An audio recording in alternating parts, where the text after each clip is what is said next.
भागी हुई बहू। नेहा और मयंक एक दूसरे से प्यार करते थे। दोनों के परिवार शादी के खिलाफ थे, तो दोनों ने भागकर शादी करने का फैसला किया और फिर दोनों ने कोर्ट में शादी कर ली। माँ, मैंने नेहा से शादी कर ली है। शादी कर ली है? कहाँ? कैसे? हमने तो देखी नहीं शादी। माँ, हम लोगों ने भागकर शादी की है। अच्छा जी, तो ये लड़की घर से भागी हुई है और अब मेरे घर की बहू बनेगी। अरे ना जी ना, मैं ऐसी लड़की को कभी अपने घर की बहू ना बनाऊं जो भाग कर शादी करती है। अरे मोहल्ले आस पास सब जगह इज्जत है हमारी। माँ, अगर मैं भागी तो मयंक के लिए भागी ना, और मयंक और मैं स्कूल के समय से प्यार करते हैं, इसमें गलत क्या है? तभी नेहा को ढूंढते उसके मम्मी पापा भी वहां आ जाते हैं। दोनों के गले में वरमाला देखकर नेहा की माँ बोल पड़ती है, हे भगवान, ये क्या हो गया? वो जोर जोर से रोने लगती है। नेहा, तेरे लिए हमने इतना अच्छा रिश्ता पक्का किया था। मयंक में क्या है? अरे ना तो कमाता है, ऊपर से नशा भी करता है। अरे क्यों शादी की तूने इससे? तू तो हमारी इकलौती बेटी है बेटा। अरे देखिए बहन जी, मेरे बेटे के लिए कुछ कहने की जरूरत नहीं है। हाँ, हम नहीं आए थे आपकी बेटी का हाथ मांगने। अरे कुछ नहीं करता तो कोई भूखे नहीं मार देंगे आपकी बेटी को। देखिए कितना बड़ा घर है हमारा, और भगवान की दुआ से दूध दही की नदियां बहती हैं। जैसे तैसे कर लोगों के सामने अरेंज्ड मैरिज दिखा घर वाले दोनों की शादी की पार्टी भी दे देते हैं। पार्टी में बुआ सास, अरे भाग कर शादी कर ली थी दोनों ने। लड़की को देखो, शक्ल से तो चालाक लग रही है। क्या? अरे पर रीटा बहन तो बोल रही थी कि दोनों की अरेंज्ड मैरिज है। तभी चाची कहती है, अरेंज्ड? अरे रीटा, अरेंज्ड करती तो कैसे इतने बड़े घर की लड़की लाती? लड़के में है क्या? अरे सिर्फ दिखता अच्छा है ना, पर ना कमाता ना धमाता, उल्टा नशा अलग से करता है। अरे पता नहीं भागी हुई लड़कियां किसी घर में टिकती भी है कि नहीं। दिन बीतते जाते हैं। एक दिन, अरे रीटा, हम लोगों को 2 दिनों के लिए पंजाब जाना पड़ेगा। मेरी बहन यानी कि तुम्हारी ननद की बेटी की शादी जो है। हाँ हाँ चलते हैं, लेकिन घर किसके भरोसे छोड़ दें? आजकल तो घर बंद रखना सेफ नहीं है। अरे माँ, टेंशन क्यों लेती हो? मैं और नेहा तो घर पर ही रहेंगे ना। अरे हाँ हाँ, तू तो मेरा बेटा है, लेकिन सच कहूँ मुझे इस लड़की पर रत्ती भर विश्वास नहीं है।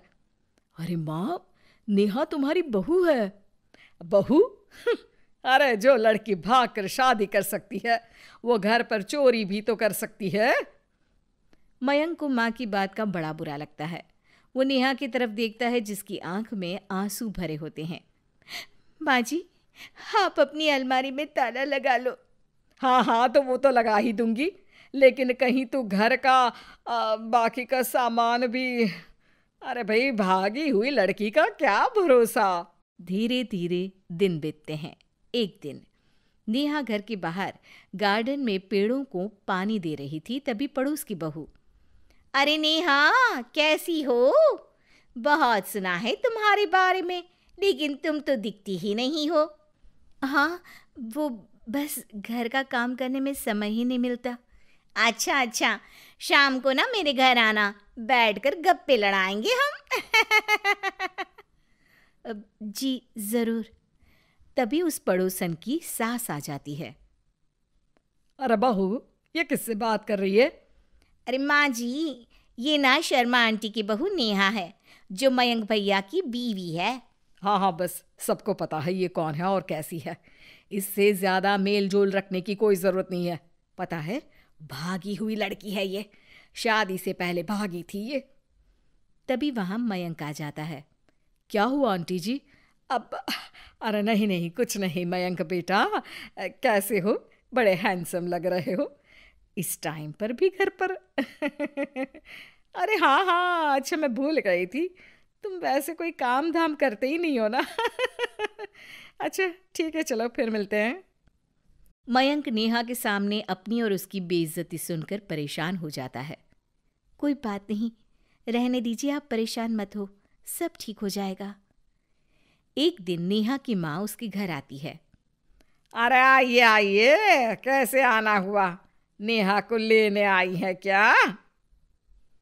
अरे नहीं नहीं बहन जी, अब तो नेहा मयंक की बीवी है, मैं तो उसे करवा चौथ देने आई थी। माँ ने सास और नेहा को सोने का सेट दिया, खाने पीने के ढेर सारे सामान देकर कहती है, बहन जी, मैंने ये सब अपनी बेटी की किसी कामकाजी अच्छे पढ़े लिखे परिवार के लड़के से शादी करने के लिए रखा था, लेकिन नेहा को मयंक पसंद था तो उसकी शादी अच्छे से नहीं कर पाई। अरे बस बस, हम लोगों को सुनाने की जरूरत नहीं है। मेरे मयंक ने भी अच्छी पढ़ाई लिखाई की है, वैसे संस्कार तो दिए हैं कम से कम मैंने अपने लड़के को, वरना कौन अपनी बेटी को भागने के संस्कार देता है? आपकी बेटी ने तो भाग कर शादी की है। माँ को सास की बात का काफ़ी बुरा लगता है। वो वहाँ से चली जाती है। नेहा भी माँ का दिया सारा सामान लेकर अपने कमरे में चली जाती है। एक दिन, अरे नेहा, तेरी माँ ने जो मुझे वो बड़े बड़े सोने के जेवर दिए थे ना, वो वापस कर मुझे। उस दिन तो मैंने कुछ कहा नहीं था, जरा ला कर तो दे, मैं अपनी बेटी को दे दूंगी। तभी वहाँ मयंक हाथ में मिठाई का डिब्बा लेकर आता है। अरे क्या हो गया, तुझ जैसे निठल्लू की नौकरी लग गई क्या? माँ, तुझे अपने बेटे पर विश्वास नहीं, लेकिन नेहा को मुझ पर पूरा विश्वास है, और अब मैं उसे समाज में सम्मान दिलाकर रहूंगा। सारे गहने बेचकर मैंने अपना कारोबार शुरू किया है। अरे वाह वाह वाह वाह, भागी हुई लड़की का भी कोई सम्मान करता है क्या? देखा, बेच दिया ना गहना। शाम को करवा चौथ की पूजा में सारे अड़ोस पड़ोस के साथ कई औरतें पार्क में पूजा कर रही होती है कि नेहा भी वहां आ जाती है। नेहा सज धज कर वहां की सभी महिलाओं में सबसे सुंदर लग रही थी। अरे अरे, तुमने भी व्रत रखा है क्या? किसके लिए? जिसके साथ भाग कर आई हो उसके लिए। तभी वहां मयंक आ जाता है।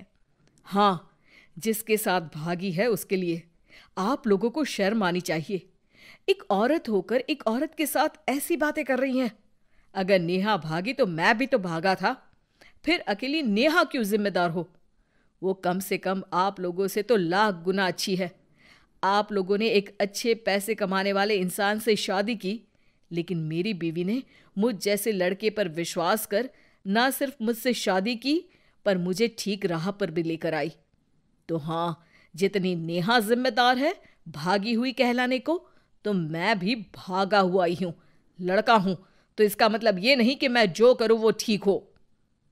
सभी को मयंक की बात समझ में आ जाती है।